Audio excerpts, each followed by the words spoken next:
Welcome back to another episode of ROC Boys Football, recapping a a really impressive win for West Virginia.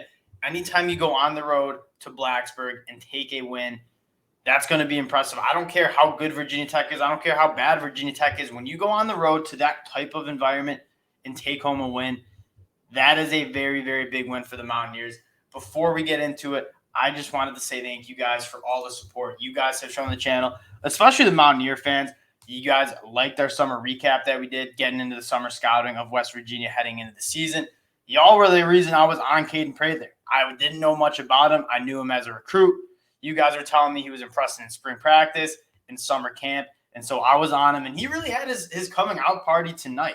We knew this guy was dripping with talent, and he really showed it tonight.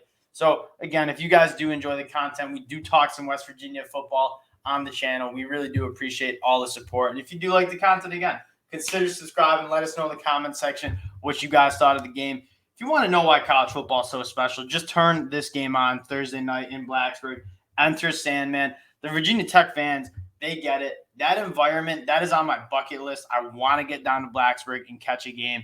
Absolute electric environment. And West Virginia cashes the ticket. We said earlier in the week, this West Virginia team is not that bad. I think the national media was overreacting to that loss in Kansas. You look at this schedule, yeah, West Virginia was 1-2 heading into the game, but they pretty much outplayed Pitt, probably should have won that game on the road, and then lost a game to Kansas in overtime. It turns out Kansas is a pretty damn good football team, and you look at the box score, you look at the win expectancy, West Virginia probably should have won that game. I'm still high on this West Virginia team. We were high on them in the summer. We're still high on them. Talking a little bit about what we saw tonight, I want to start with the run game. The run game was absolutely dominant. You take a look at some of those guys on the inside, Zach Frazier, James Gimmeter. I don't know if I said that name right. Those guys were dominating up front. That stretch zone scheme, you really saw it take its toll on the second half, and that offensive line was really starting to just absolutely move bodies. But the run game dominated pretty much wire to wire. You're seeing C.J. Donaldson kind of emerge as the workhorse. Obviously, Tony Mathis with the fumble in the first half. C.J. Donaldson's a guy that, as a true freshman, played tight end and wide receiver in high school. He's still getting a feel for running behind, setting up blocks, picking and choosing what seam he wants to run through. This dude is super raw. They said he still needs to get in shape, but he is extremely special. He goes 6'2", 240 pounds. He runs the ball extremely hard. He's got good straight line speed, and I was extremely impressed with not only him, but Justin Johnson Jr. I knew Tony Mathis. I saw him last year kind of flash, but C.J. Donaldson and Justin Johnson Jr. were running the ball extremely well behind an offensive line that I thought had their best game of the season, especially when it comes to run blocking. There were a lot of open lanes for those running backs to get to work from, and it's an offensive line unit that you like. I was kind of high on them, and I thought they would put it together. They struggled last year. You're seeing this unit put it together, and if they do put it together, I mean, there are a lot of playmakers with JT Daniels. I still think one of the better quarterbacks, especially in the Big 12, but one of the better quarterbacks in the country. This West Virginia offense is very, very dangerous. In terms of the passing game, JT Daniels with a pedestrian night, only threw 30 balls.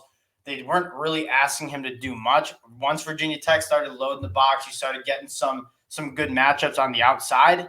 JT Daniels was cooked a little bit, but they weren't putting too much on his plate. They wanted to establish the run, and they did just that. Now, looking at the pass catches for tonight, it was the Bryce Ford Wheaton show for the beginning of the season. He obviously had a great start to the season. Him vertically down the field. There's not many better wide receivers in the country when it goes up to going up, catching a 50-50 ball, and making those plays above the rim. A guy that, again, the West Virginia fans let me know about, Caden Prather. He was the guy today. You think back, I believe early third quarter, it was a fourth down in Virginia Tech territory. Probably the biggest play of the game. That is when kind of West Virginia took this game and ran with it. 4th and 4. They knew they had man coverage after they shift that running back. Caden Prather's all alone at the top of your screen, and he makes just a big-time move on the inside, comes up with a massive play. And I think the big thing is this kid's young. He's only his second year playing college football, but the biggest play of the game, who did they go to? Caden Prather. He's a guy that his big frame, he's fast, and he's very, very good after the catch. If he can kind of come on and be Bryce Ford Wheaton's kind of second-hand man, this is a very, very talented pass catching unit. Sam James had a very big catch to score a touchdown going into half, which is a massive swing in the game.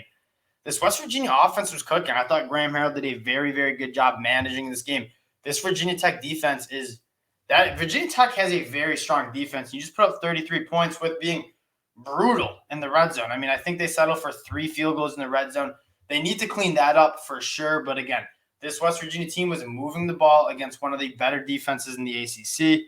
I was very impressed with what Graham Harrell did. And you look over at the defense side of the ball, you pull up what Virginia Tech was able to do on offense. It was nothing. And the most impressive thing is they were making Grant Wells beat him. West Virginia was very, very dominant in the run game. I mean, you look at the box score, Jalen Holston was the leading carrier with 4 carries for 18 yards. They could not get anything going. Realistically, the most success they had running the football was Graham Wells on those QB draws, which were going for maybe 6 or 7 yards. Very dominant performance by guys like Dante Stills, who you know is one of the best defense linemen in the country. Thought Jordan Jefferson looked awesome. Obviously, Taj Austin's a guy that can get after the passer. The linebackers looked great. Lee Kogba had a massive 4th down stop where he just stuck that running back in the hole. That's the type of stuff that you're really happy to see if you're a West Virginia fan. I mean, they were down 7-3. Virginia Tech has the ball in the red zone. You need to make that play. And they made it. And West Virginia goes down early in a hostile environment, one of the best environments in college football, and they don't flinch. I thought they were giving up a little too much easy throws in the first half. Neil Brown said that going into half. We got to be a little bit tighter. We got to make them make the throws. They were kind of giving Graham Wells some easy entry throws underneath. In the second half, they came out very, very tight coverage. There were not many throwing windows for Graham Wells to make in the second half, and you really saw West Virginia run away with that game. It's a young, inexperienced secondary, but I thought you probably saw them look the best they've had all year in that second half. And when you're looking at building off and going into Big 12 play, you got to be high on this West Virginia team. I'm very, very happy for Neil Brown. I thought he was definitely coaching for his job.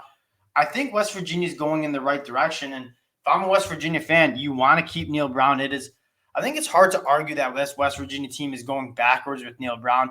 I think if they put together an 8-win season, which I do not think is out of the question whatsoever for this talented West Virginia team, I mean, they're building something special back there in West Virginia. I'm very excited to see how the rest of the season shakes out. I look forward to probably making some more money. Again, it seems like Vegas is undervalued. Not Vegas, but the national media and Vegas is undervaluing West Virginia because of that loss to Kansas, because of the loss to Pitt. Those are 2 very good teams.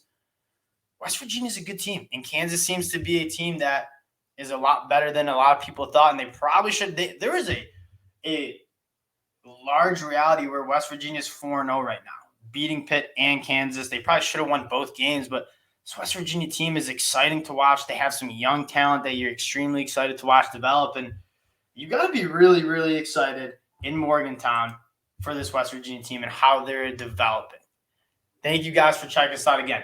If you guys do like the content, again, consider subscribing. We really do appreciate all the support, and we'll talk to y'all later.